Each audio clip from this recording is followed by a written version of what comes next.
సాధారణంగా ఒక మామిడి చెట్టుకు 1 లేదా 2 రకాల పండ్లే కాస్తుంటాయి. కానీ మనం చెప్పుకోబోయే స్పెషల్ మ్యాంగో ట్రీకి 3 కాదు 4 కాదు ఏకంగా 12 రకాల పండ్లు కాస్తున్నాయి. వాటన్నింటి రుచులు, రంగులు, సువాసనలు, బరువులు, సైజులు తీరొక రకంగా ఉంటున్నాయి.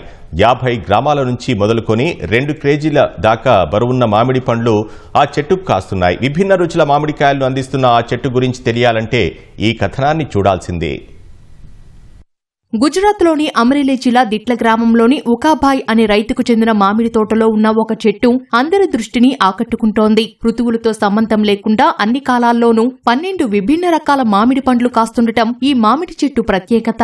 మొదటి నుంచి మామిడి సాగులోనే ఉన్న ఉకాభాయ్ అంటుకట్టే పద్ధతి ద్వారా మేలు రకం మామిడి వంగడాల తయారీకి నిత్యం ప్రయోగాలు చేస్తున్నారు. ఈ క్రమంలో ఆయన చేసిన ఎన్నో ప్రయోగాల ఫలితంగానే 12 రకాల పండ్లను అందించే మామిడి చెట్టు ఏర్పడింది. ఇందుకోసం ఆయన చాలా ఏళ్ల పాటు శ్రమించారు. మేలు రకం మామిడి వంగడాల తయారీకి అంటుకట్టే పద్ధతి బాగా ఉపయోగపడుతుంది. ఈ పద్ధతిలోనే ఉకాభాయ్ అన్ని సీజన్లలోనూ 12 రకాల పండ్లు కాసే మామిడి వంగడాన్ని సిద్ధం చేయగలిగారు. అందుకోసం ఆయన అలు పెరగకుండా ప్రయోగాలు చేశారు. ఈ దశలో ఒక మామిడి వంగడం చేతికొచ్చింది. దానికి కాస్తున్న తీరొక్క పండ్లను చూసి ఉకాభాయ్ ఉప్పొంగిపోతున్నారు. ఆయనకు పెద్ద మామిడి తోట ఉన్నప్పటికీ ఆ తోటలోని ఒకే ఒక్క వెరైటీ రుచుల చెట్టు వల్ల ఉకాభాయ్ ఫేమస్ అయ్యారు. ఆయన తోటలో చాలా వరకు కేసర్ రకం మామిడి పండ్లే పండుతుంటాయి. గుజరాత్, మహారాష్ట్రాలలో కేసర్ రకం మామిడికి మంచి గిరాకీ ఉంటుంది. తన తోటలో చాలా రకాల మామిడి పండ్లు పండాలని ఉకాభాయ్ కోరుకున్నారు. మేలు రకం మామిడి వంగడాల తయారీకి ఇకపైన తన ప్రయోగాలను కొనసాగిస్తానని